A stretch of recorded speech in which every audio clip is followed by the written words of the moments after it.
Bismillahirrahmanirrahim.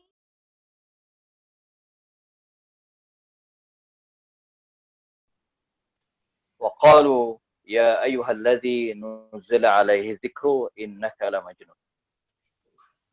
Para bapak dan jamaah dimanapun berada, wabil khusus jamaah Musalla Salahuddin, kantor pajak wilayah Jabar 3, rahimakumullah.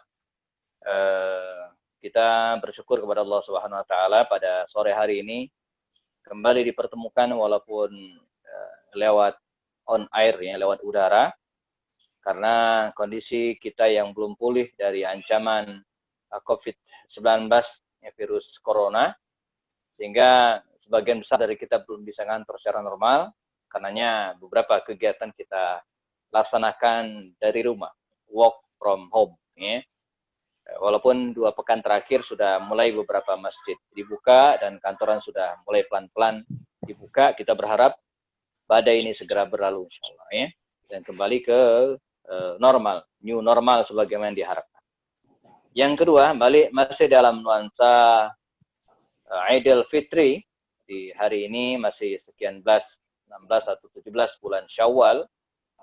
Saya ingin mengungkapkan taqabbalallahu minna wa minkum siyamana wa siyamakum wa kullu amin wa antum bi khairin wa ja'alanallahu lana walakum minal aidin wal faizin. Semoga Allah Subhanahu wa taala menerima amal ibadah kita, salat kita, shaum kita, dan menjadikan kita orang yang aidin wal faizin. Ya, kembali ke fitrah, ke fitr dan faizin. Jadi orang-orang yang beruntung. Baik, sampai mungkin nanti jam setengah limaan, mungkin lewat dikit, mungkin karena kita sudah agak mundur dari setengah 4 mestinya, tapi karena terbentur waktu asar yang agak mundur ya, kita baru mulai. Kita akan bahas, jamakumullah, lanjutan tema kita yang dibahas pada bulan Februari atau Maret lalu, kalau tidak salah ya, karena full April, Mei ya, kita off sama sekali. Kondisi yang tidak memungkinkan ditambah juga dengan Ramadan ya, sehingga kita ketemu lagi di bulan Juni. Nah, kita terakhir ya, kita bahas tahapan dakwah Nabi Shallallahu Alaihi Wasallam. Jadi sebagai ilustrasi sederhana, bagi yang mengikuti kajian PT ini pasti atau bisa mengingat ya, kita sudah lewati beberapa fase dari kehidupan Rasul Sallallahu Alaihi Wasallam, dan kita sudah bahas 6 atau 7 seri. Dimulai dari mengenal kondisi Jazirah Arab menjelang Nabi dilahirkan. Ya. Kita juga sudah bahas Maulidun Nabi, kelahiran Rasul SAW. Kita juga sudah bahas masa kecil dan remaja beliau. Kita sudah bahas tuntas. Pernikahan Rasulullah, ya, turunnya wahyu kepada Rasulullah. Dan terakhir kita bahas tahapan dakwah Nabi. Nabi mulai berdakwah. Ya. Umumnya ya, para penulis, sebagian besar para ustaz, menganalisa bahwa tahapan dakwah Nabi itu terbagi menjadi 2. Pak Haji. Dakwah sirriyatan wa dakwah jahriyatan. Ya. Dakwah dilakukan secara diam-diam dan dakwah dilakukan terang-terangan. Tapi ada kajian menarik dari Dr. Munir Muhammad Ghadban ya, dalam kitabnya Al-Manhaj Al-Haraki ya. Saya punya bukunya ya. Dalam buku ini ya, beliau mengatakan, ini sebagai rujukan kita ya, dalam kitab Al-Manhaj Al-Haraki ya, beliau mengatakan bahwa fase dakwah Nabi itu bukan dakwah dilakukan secara diam-diam lalu kemudian terang-terangan, enggak, ada fase yang lainnya. Nah, ini menarik. Jadi Nabi itu ketika diutus oleh Allah, beliau tidak langsung action publish gitu ya.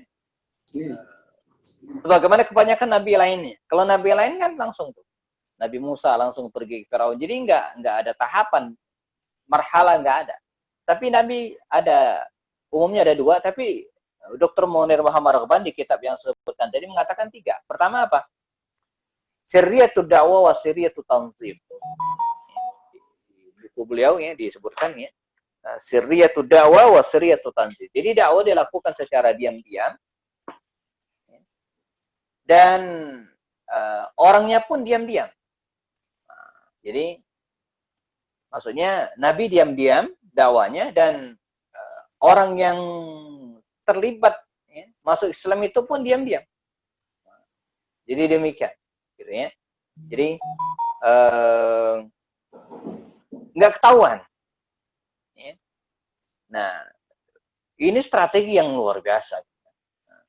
Strategi yang luar biasa, dan bisa kita praktekkan dalam kondisi tertentu, gitu ya, dalam kondisi tertentu. Misalnya di luar negeri misalnya, itu tidak mungkin kita terang-terangan dakwah, tapi dilakukan secara diam-diam. Ya. Nggak mungkin kita kemana-mana ya, pakai jubah misalnya, kemudian azan terdengar di mana-mana, nggak mungkin. Ya. Dilakukan diam-diam. Nah, fase yang kedua adalah jahriyatud dakwah wa sirriyatud tanzim. Nah, ini menarik. Jadi Nabi mulai berdakwah, mulai bocor, mulai banyak yang tahu lah bahwa Nabi itu mengajarkan agama yang berbeda dengan ajaran nenek moyang mereka sebelumnya. Wasiriyatut tanzim, tapi siapa aja yang masuk Islam itu masih disumpetin, belum dipublish. Jadi maka kata Abu Jahal pada fase ini dia mengatakan, na'lamu anna Muhammadan ja'a bidinin jadidin wa bid'in wa najhalu man ma'ahu. Kita tahu Muhammad itu datang bawa ajaran baru. Dia tahu tuh. Nabi Muhammad itu enggak menyembah berhala, mengharamkan judi, tidak minuman keras. Ini ajaran yang berbeda dengan ajaran nenek moyang mereka sebelumnya. Jadi orang-orang kafir Quraisy tahu. Wa najhalu man ma'ahu, tapi kita enggak tahu siapa yang bersama mereka. Nah, jadi kecuali beberapa orang aja ya, misalnya Abu Bakar misalnya, atau kemudian Khadijah, tapi tidak banyak yang tahu. Bahkan dalam fase ini kita tahu misalnya ada beberapa orang yang hidup satu rumah ya, dengan ayahnya atau mungkin dengan anaknya, sebaliknya, tapi anaknya atau ayahnya nggak tahu kalau dia sudah masuk Islam. Misalnya Umar itu punya abang namanya Zaid bin Khattab, sudah masuk Islam, dia nggak tahu, padahal hidup satu rumah. Ada namanya Abu Hudzaifah bin Utbah bin Rabi'ah, dia masuk Islam, bapaknya nggak tahu ya. Nah, yang ketiga, dan kita mulai dari sini pembahasan kita, jahriyatud dakwah wa jahriyatud tanzim. Dakwah Nabi dilakukan secara terang-terangan, dan orangnya pun semuanya dipublish. Nah, semuanya dipublish. Nah, karena itu dikisahkan Nabi itu berdiri di atas bukit Safa. Ya. Dan kemudian ini startnya gitu ya, dimulai dari masuk Islamnya Umar dan Hamzah. Ketika Umar dan Hamzah masuk Islam, maka Nabi berdiri di atas bukit Safa. Ya ma'asyiral Quraisy, kata Rasul. Ya ma'asyiran nas, wahai orang-orang ya, wahai orang-orang Quraisy ya. Bagaimana menurut kalian kalau di belakang sana saya sampaikan ada pasukan kuda yang akan menyerang kita? Kalian percaya? Kata mereka, percaya, karena Anda tidak pernah dusta ya Muhammad. Kalau begitu kata Rasul, ketahuilah, ini Rasulullah, saya ini Rasulullah. Ya, tidak ada Tuhan selain Allah, la ilaha illallah. Menyembah berhala itu tidak boleh. Dan khususnya dijelaskan ajaran Islam, fa'amana ba'duhum wa ankara ba'd. Ya, jadi sebagian beriman, sebagian tidak. Maka mulailah dakwah Nabi dilakukan secara terang-terangan. Karenanya sebagai hikmahnya jemaah, dalam berdakwah sekalipun, dalam mengajak orang melakukan kebaikan sekalipun, kita harus ada strategi.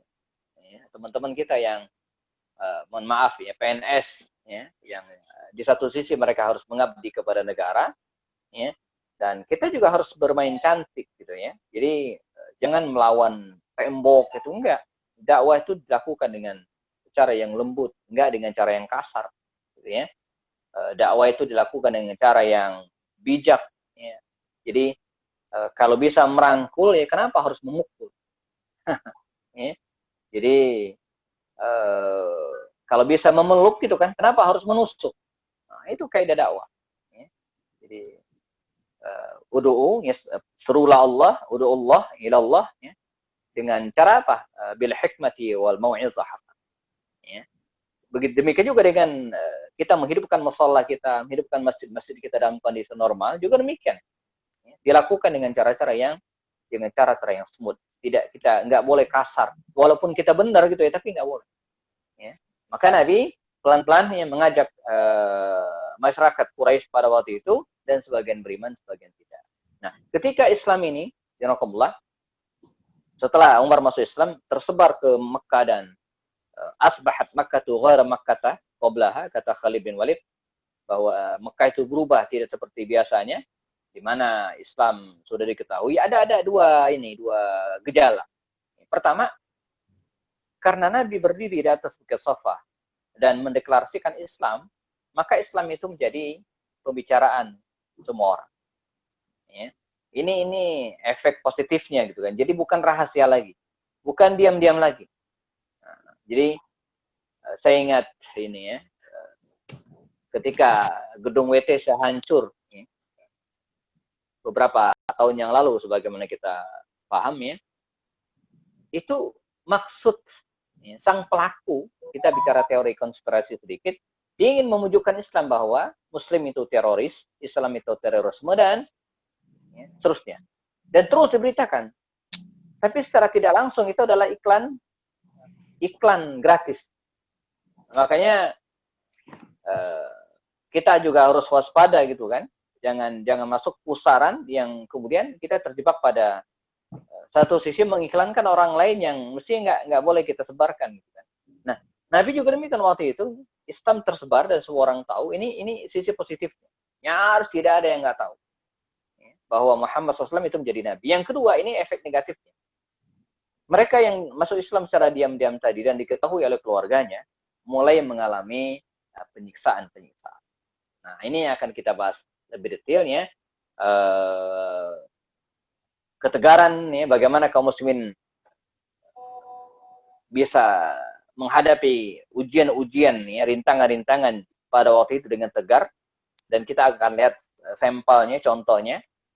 Dan kalau kita berpikir sungguh apa yang kita alami hari ini ya, jauh dari apa yang dialami oleh Nabi dan para sahabat pada waktu itu. Saya mungkin sudah hampir 20 tahun khusus yang bergelut dalam dunia dakwah, mengajar, ya, dan praktis dari tahun 2000-an ya, mulai dari dakwah secara tulisan ya, lalu kemudian betul-betul dari suatu majelis taklim ke majelis taklim yang lain, masjid-masjid, sebulan bisa 50 sekian titik ya, majelis taklim yang saya isi, di antara juga masjid kita, mushola kita Salahuddin ya, juga demikian ya. Tapi alhamdulillah jemaah, ini bab syukur. Bab syukur bukan nantangin, bukan. Alhamdulillah ya. Setiap kali ngisi pengajian, ya, pulang ceramah, ngisi training dan seterusnya dari berbagai kalangan, ibu-ibu, anak-anak, remaja, perkantoran dan kalangan awam, alhamdulillah ya, mendapatkan sambutan yang sangat positif ya. Nah, soal jumlah itu macam-macam. Ya, ada yang 20 orang, 30 orang, sesekali juga sampai 100 orang, kadang 200 orang, macam-macam. Tapi rata-rata mendapatkan sambutan yang positif. Ya, nauzubillah misalnya, belum pernah, ya semoga tidak lah ya. Keluar dari masjid dilemparin dengan batu gitu kan, dijulukin orang gila gitu kan. Ya, alhamdulillah gitu ya. Jadi mendapatkan sambutan yang positif ya. Dan beda dengan Rasulullah dan para sahabat dulu, di mana mereka mengalami rintangan-rintangan yang luar biasa. Kita akan bahas secara umum, ada dua rintangan umumnya dialami oleh Nabi dan para sahabat. Pertama, jamaah, rintangan yang sifatnya non-fisik. Yang kedua ya, adalah rintangan yang sifatnya fisik. Nah, jadi bully itu ya, kalau kita bicara tentang bully, ya, bukan hari ini saja. Dulu Nabi dan para sahabat mengalami bulian fisik dan non-fisik. Ya. Jadi kalau hari ini kaum muslimin dijuluki dengan teroris, dijuluki dengan ekstremis, tukang bom ya, maka sungguhnya Nabi dan para sahabat beliau dulu lebih dari itu. Ya. Nah, kita akan bahas rintangan yang sifatnya non-fisik. Apa itu? Pertama, mereka ini halus ya, awalnya. Mereka melobi Abu Talib, paman baginda Rasul ya, untuk menghentikan dakwah Nabi dengan tekanan-tekanan yang agak keras gitu kan, tapi masih dalam hal wajar. Ya, jadi melobi paman Rasulullah, Abu Talib yang selama ini menaungi dan hidup bersama Nabi, untuk menghalangi Nabi SAW. Ya, tapi gagal.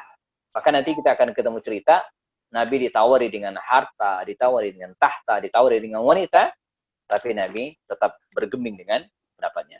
Nah, yang kedua ya, beliau secara non fisik orang-orang kafir Quraisy itu ya mencegah orang lain, ya, menghalangi orang lain ya, agar tidak mendengar Nabi dengan cara apa? Memberikan julukan-julukan negatif ya, terhadap Nabi dan para sahabat. Misalnya, ya, Nabi dijuluki tukang sihir, Nabi dijuluki apa ya, tukang bohong ya. Pernah suatu saat jemaah orang-orang kafir Quraisy itu ngumpul. Kalau sekarang bahasanya workshop lah begitu kira-kira ya.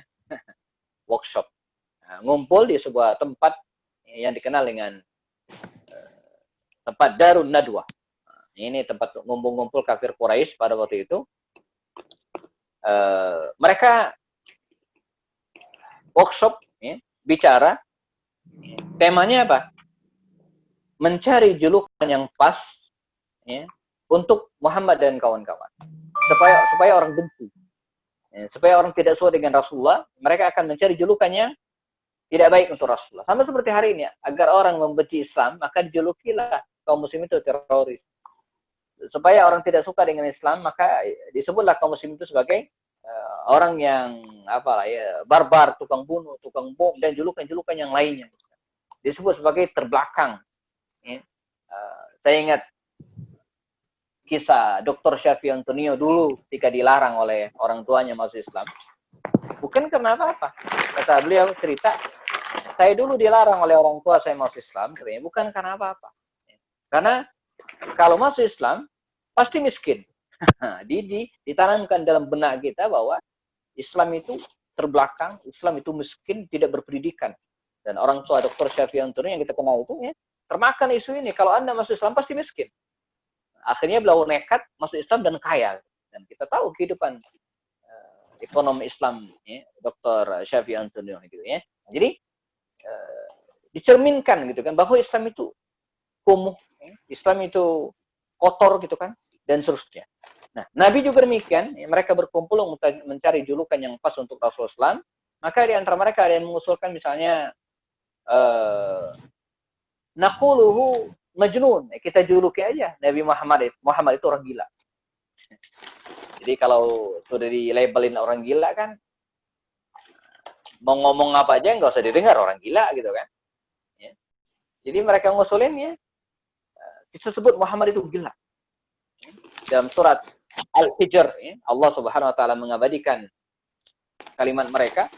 Wa qalu ya ayyuhalladzi nuzila alaihi dzikru innaka lamajnun.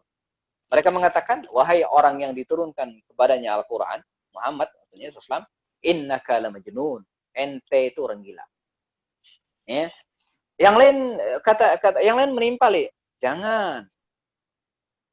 Na'riful junun, kita tahu orang gila itu seperti apa. Jadi ciri-ciri orang gila kan ketahuan. Nah Muhammad nggak begitu. Ini lucu.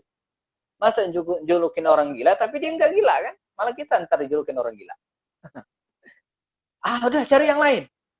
Yang lain mengusulkan, kita juluki dia kazab. Kazab itu apa? Tukang kibul, tukang bohong, ya, tukang sebar hoax. Kata yang lain, jangan. Kenapa?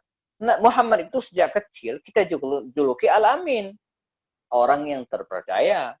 Kok tiba-tiba padahal dia tidak pernah dusta sama sekali gitu kan. Dia Nabi Muhammad tidak pernah dusta sama sekali, tiba-tiba kita juluki dengan pendusta, kadzab, nggak mungkin. Ya. Bahkan musuh pun meyakini bahwa Nabi Muhammad itu tidak pernah dusta, nggak pernah bohong sama sekali. Ditolak lagi. Maka dalam surat Sad ya, Allah mengabadikan dialog mereka itu dengan kalimat apa? Wa qala al-kafiruna hadza sahirun kadzdzab. Wa qala al-kafiruna hadza sahirun kadzdzab. Mereka mengatakan, orang kafir itu hadza sahirun kadzdzab. Ini orang tukang sihir dan tukang pendusta. Padahal enggak. Ya. Yang lain lagi mengusulkan misalnya, kita juluki Muhammad itu sebagai tukang sebar berita hoax, asatirul awwalin. Ya, jadi tukang apa ya? Asatirul awwalin itu tukang sebar cerita-cerita dongeng masa lalu. dalam surat Al-Furqan ya, Allah mengatakan wa qalu asatirul awwalin katabaha ya fahiya tumla alaihi bukrata wasila. Jadi mereka menjuluki Nabi itu tukang sebar cerita dongeng. Al-Qur'an itu disebut dengan dongeng-dongeng. Tapi lagi-lagi tertolak. Ya. Mereka mengatakan Al-Qur'an itu bikinan manusia, walaqad na'lamu annahum yaquluna innama yu'allimuhul bashar. Ya. Nah, jadi sungguh ya kami mengetahui bahwa apa yang diajarkannya itu adalah omongan manusia. Jadi Muhammad itu sebagai Al-Quran itu dijuluki sebagai produk manusia dan gagal, tidak berhasil. Ya. Kemudian langkah mereka yang berikutnya mereka berusaha untuk menandingi Al-Quran. Ini menarik. Jadi ada seorang pemuda yang cerdas namanya Nadhr bin Harith. Ada seorang pemuda namanya Nadhr bin Harith. Dia dibiayai, kalau saya ingin bicara tentang hari ini misalnya, biayai, diberikan beasiswa, diberangkatkan ke luar negeri. Oh, Amerika misalnya ya, kalau sekarang. Kalau dulu ada sebuah tempat kota namanya kota Hira di daerah Irak. Itu terkenal sekali waktu itu sebagai kota berperadaban, dan maka diberangkatkanlah Nadhr bin Harith ini untuk kuliah S3. Untuk belajar. Ya, supaya pulang nanti bisa menandingi Al-Quran. Maka berangkatlah Nadhr bin Harith ini, sekian lama dia berada di Hira, ya, belajar kepada tokoh-tokoh Yahudi, tokoh-tokoh Nasrani, dan menghafal banyak syair. Pulang-pulang dia disiapin kantor. Suruh duduk. Dikasih gaji gede. Ya, dikasih gaji gede. Makan, minum, silakan. Dengan syarat apa? Anda bikin ajaran. Anda bikin Al-Quran ya, seperti yang dibuat oleh Muhammad. Tapi apa yang terjadi jemaah? Ya, bahkan Allah menantang. Ya, Allah menantang. Kata Allah, kalau kalian mau silakan. Fa'tu bimithli hadzal Quran, datangkanlah semisal Quran ini. Ya, dan mereka tidak akan bisa. Sampai hari ini tidak ada yang bisa menandingi Al-Quran. Gagal maning wah ya. Gagal ya. Nah, rintangan yang berikutnya, dan ini sudah mentok banget gitu ya. Sebelum mereka melakukan tindakan fisik. Apa itu? Mereka melakukan semacam usaha kompromi. Ya, jadi kalau udah mentok, ya, maka mereka melakukan usaha kompromi, mengkompromikan Al-Quran dan ajaran jahiliyah. Mereka datang ke Muhammad, ya Muhammad, sudahlah, semua agama benar. Ini yang banyak beredar hari ini ya, paham-paham liberalisme, menganggap semua ajaran benar, semua agama sama. Enggak. Semua agama itu benar menurut pemiliknya masing-masing. Ya. Menurut kita Islam benar, menurut Nasrani silakan agama mereka benar ya. Tapi menyamaratakan semua ajaran benar sehingga kita bisa memilih apa saja, dan ini enggak benar. Ya, maka mereka mengatakan, ya Muhammad, oke. Ya, kita sepakat bahwa ajaran Anda benar dan kami juga benar. Untuk itu kita gantian. Hari ini kami menyembah Tuhan Anda dan besok Anda menyembah Tuhan kami. Kalau bahasa hari ini kami menghadiri peringatan hari besar Anda, dan nanti Desember Anda memperingati juga hari besar kami. Enggak bisa. Maka turunlah firman Allah Subhanahu wa taala dalam Al-Qur'an, "Qul ya ayyuhal kafirun la a'budu ma ta'budun wa la antum 'abiduna ma 'abud wa la ana 'abidu ma 'abadtum wa la antum 'abiduna ma'bud lakum dinukum waliya."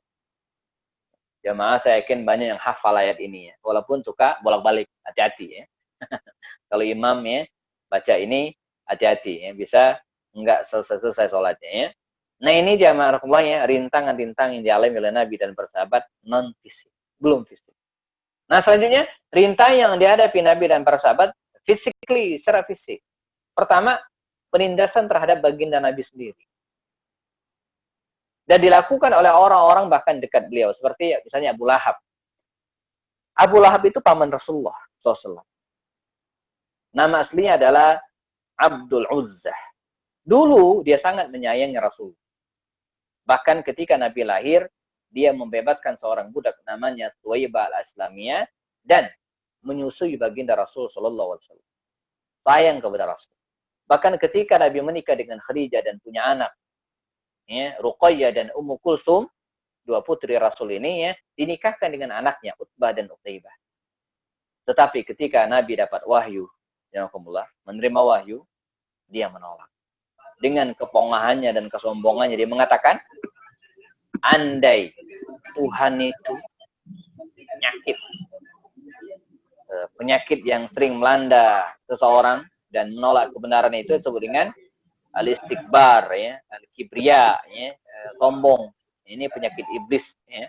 Dia mengatakan, Abu Lahab mengatakan, paman Rasul, andai Tuhan itu betul mengirim ke dunia ini seorang nabi, tidaklah Muhammad, saya. ini apa, sombong tingkat tinggi gitu ya. Ini penyakit yang harus kita kikis jamanakumullah ya. Ini penyakit sangat berbahaya, merasa benar sendiri, merasa tidak akan beres kalau tidak saya. Wah, ini nggak boleh ya. Kata Abu Lahab ini, kalaulah Tuhan itu mengutus ke muka buminya seorang nabi, tidaklah Muhammad yang diutus, tapi saya. Dan bukan hanya itu, dia kemudian mulai melakukan intimidasi terhadap baginda Rasul SAW. Ketika Nabi sedang sholat dilempari dengan batu, ya, kemudian istrinya yang namanya Ummu Jamil menghalangi jalan Nabi dengan duri, dengan kotoran hewan, ya, sehingga Allah Subhanahu Wa Taala menurunkan firman-Nya dalam Al-Quran, Tabbat yada abi lahabi wa tabb, dan seterusnya. Ini diawali dari Nabi berdiri di atas bekas sofa tadi, begitu turun, kata Abu Lahab, ya Muhammad, wahai Muhammad, alihada jama'atana, ini gara-gara ini Anda ngumpulin kami. Ya. Untuk ini Anda ngumpulin kami. Kata Rasulullah, naam ya. Ya. Kata dia apa? Tabban laka, celakalah engkau. Maka turunlah firman Allah SWT, tabbat yada abi lahabi wa tabb, ma aghna anhu maluhu wa ma kasab, sayasla naran zatalah, wa imra'atuhu hammalatal hatab. Ya. Celakalah kedua tangan Abu Lahab.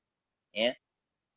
Dan kemudian ma aghna anhu maluhu wa ma kasab, tidak akan berguna.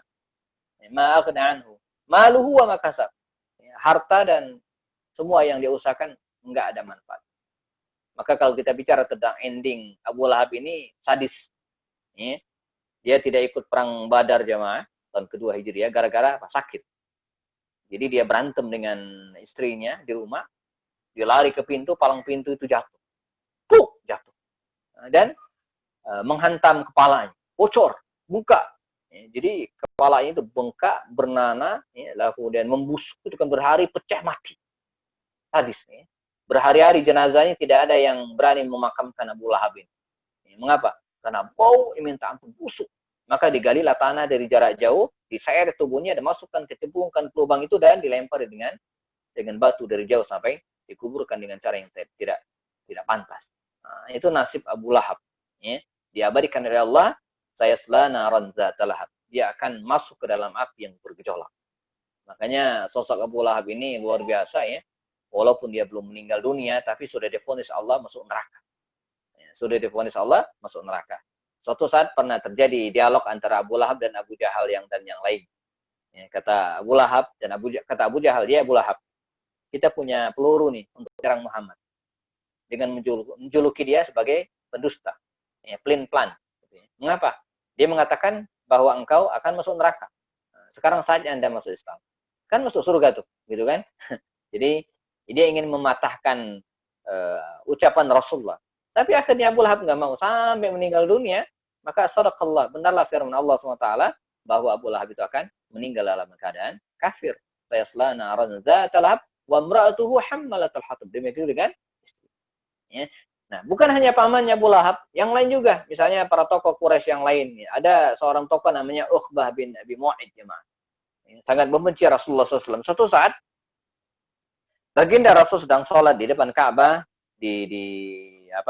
bersama dengan putrinya Fatimah. Ya, waktu itu ya.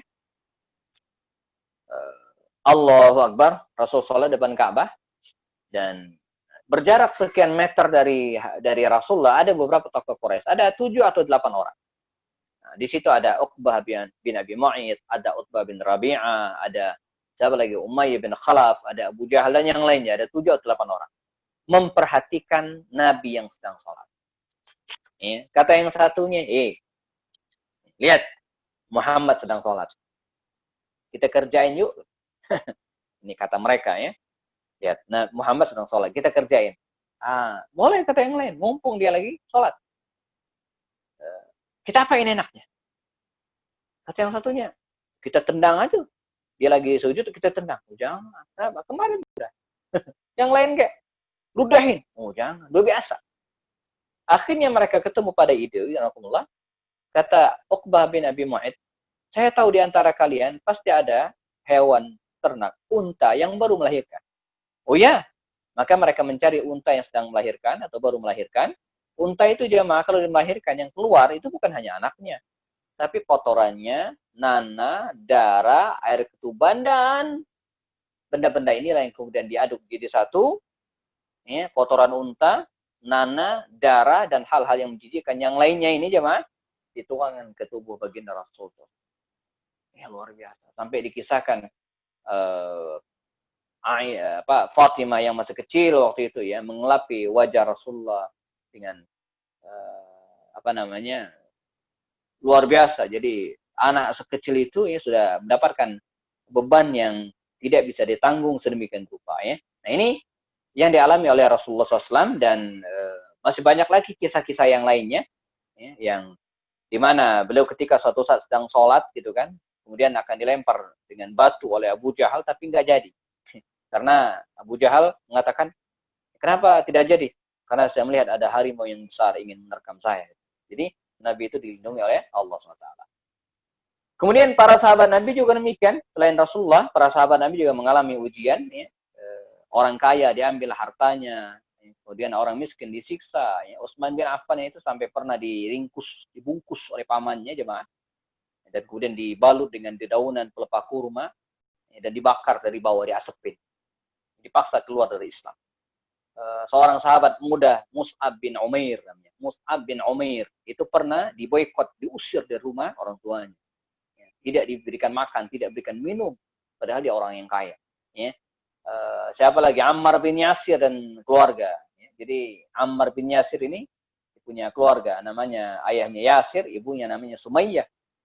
Ya. Yang pertama kali masuk Islam adalah Ammar bin Yasir. Ini kisahnya luar biasa, mengharukan. Ya. Jadi suatu saat Ammar bin Yasir ini masuk Islam, ya Allah. Namun dakwanya masih diam-diam. Mereka sholat di tempat-tempat tersembunyi.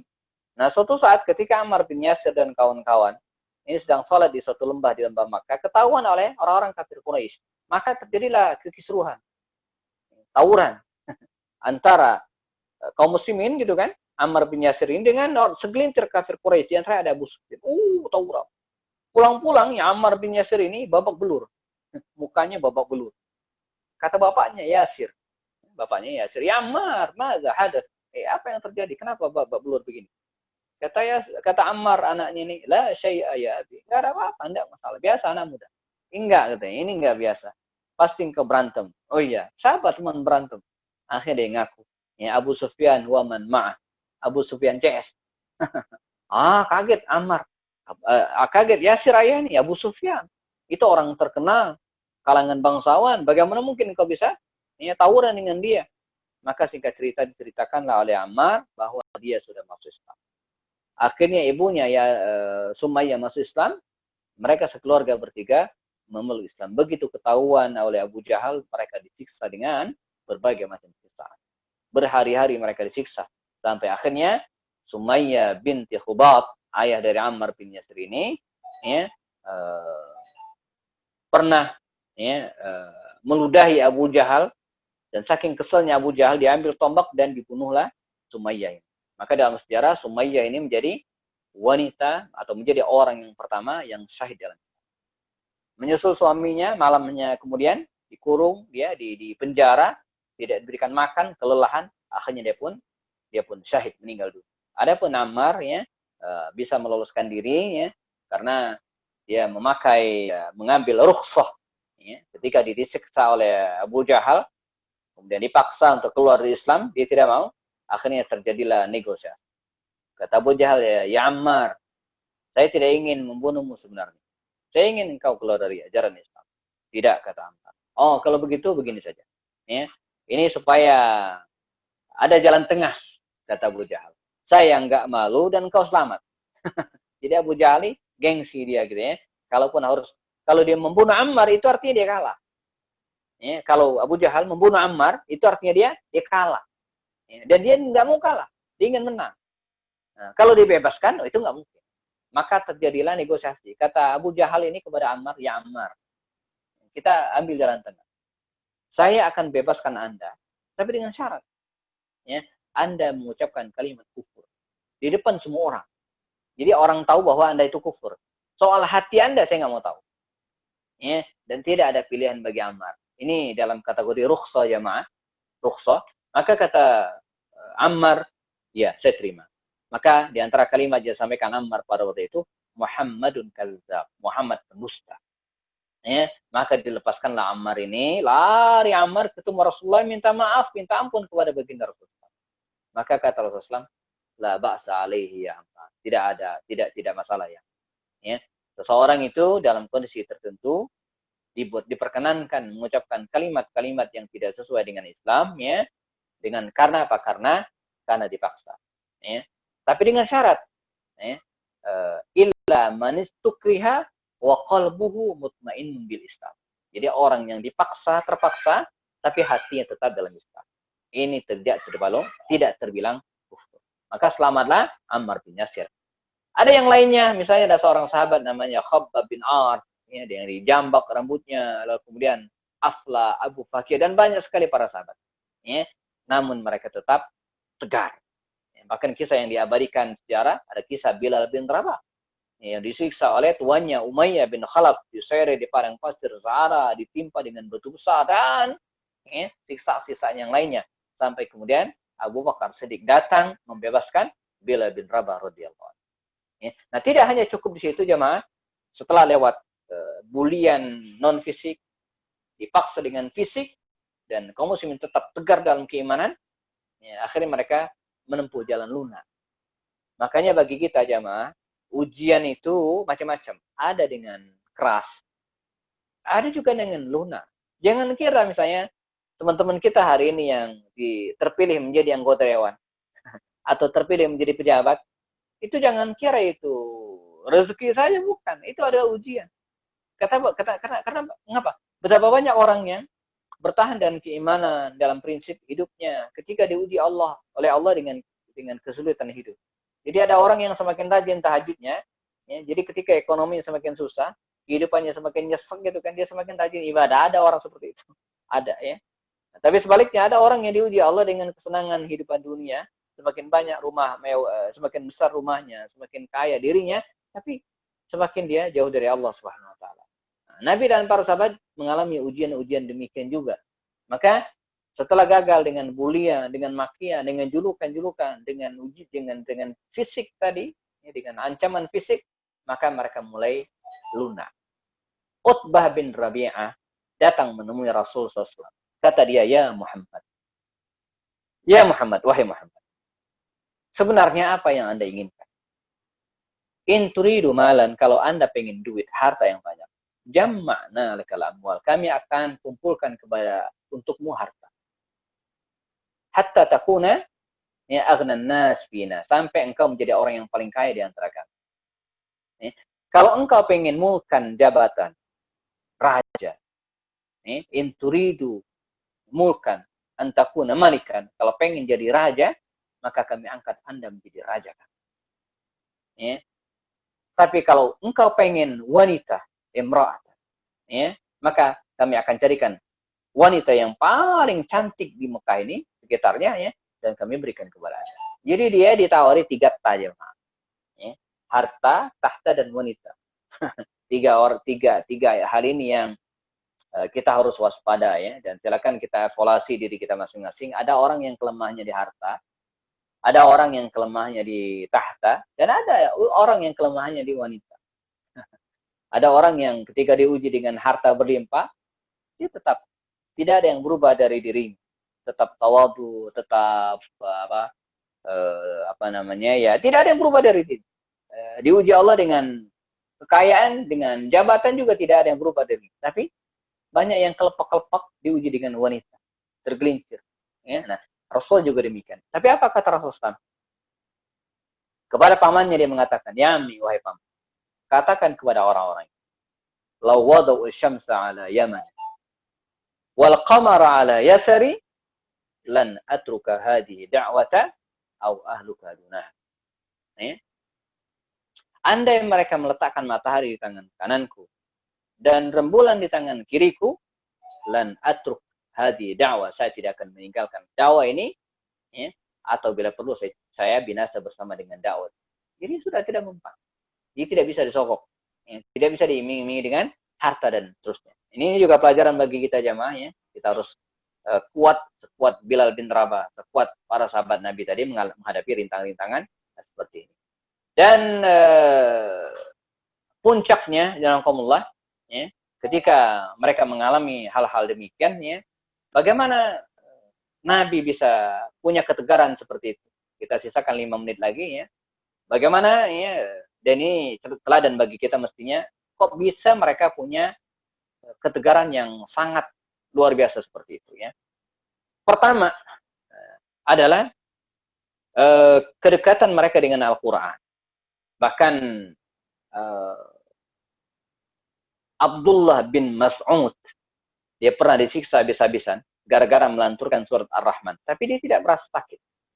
Ya. Kalau engkau izinkan ya Rasulullah, saya akan keluar lagi katanya ke tempat orang banyak dan melantunkan Al-Quran. Ini juga bagi kita. Jadi semakin dekat seseorang dengan Al-Quran, maka dia akan semakin memiliki kekuatan prinsip. Ini yang terjadi di daerah Palestina, di daerah Gaza dan sekitarnya. Mengapa rakyat Gaza khususnya, yang kita tahu komitmen mereka terhadap perlawanan menghadapi Israel pada waktu itu dan sekarang juga, ya, karena kedekatan mereka dengan Al-Quran. Jadi 5.000 lebih setiap tahun, ya, mereka mau wisuda anak-anak para penghafal Quran. Nah, ini jadi Al-Quran itu adalah mukjizat bagi kita, sepertinya sepele gitu kan, tapi semakin dekat seseorang dengan Al-Quran, maka dia akan memiliki prinsip yang luar biasa. Kemudian yang kedua, ya, yang bisa dipelajari juga adalah kekuatan istiqamah mereka, ya, kekuatan istiqamah mereka dan kebersamaan mereka yang bersama Nabi SAW. Nah, ya, jadi ketika mereka mendekati Rasulullah, waktu itu mereka masih Nabi hidup, gitu kan? Disitulah mereka punya kekuatan prinsip yang luar biasa. Ya. Nah, hari ini karena Nabi sudah meninggal dunia, agar kita bisa punya kekuatan prinsip yang luar biasa, kita dekati Rasulullah. Ya, kita jalankan sunnah-sunnahnya, kita hayati kehidupan beliau. Maka dalam teori pendidikan ada disebut dengan mengenal orang-orang soleh. Jadi semakin kita kenal dengan orang-orang soleh, maka kita akan bisa mencontoh kehidupan mereka. Dan terakhir sebagai penutup, ya, bagaimana mereka bisa punya kekuatan luar biasa seperti itu? Alhamdulillah, ya, mereka meletakkan dunia itu, ya, hanya di tangan saja. Nah, jadi sehingga nggak mempan disogok, bahkan mereka merelakan harta mereka diambil.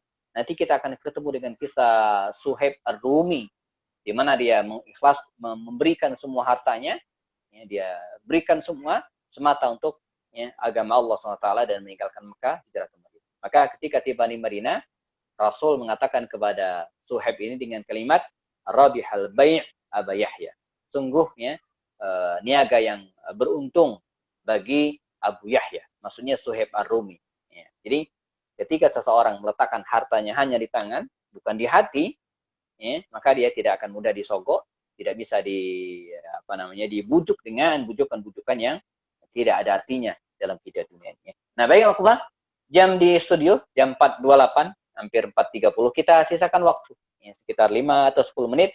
Jika ada yang ingin ditambahkan, ditanyakan tentang tema kita hari ini, ya, karena setelah ini nanti kita akan bicara tentang strategi Nabi berikutnya menyelamatkan dakwah dengan mempersilakan para sahabat hijrah ke Madinah. Hijrah ke Habasyah. Hijrah ke Habasyah. Baik, saya kembalikan kepada moderator, host, ya, untuk memimpin acara selanjutnya. Dan Assalamualaikum warahmatullahi wabarakatuh.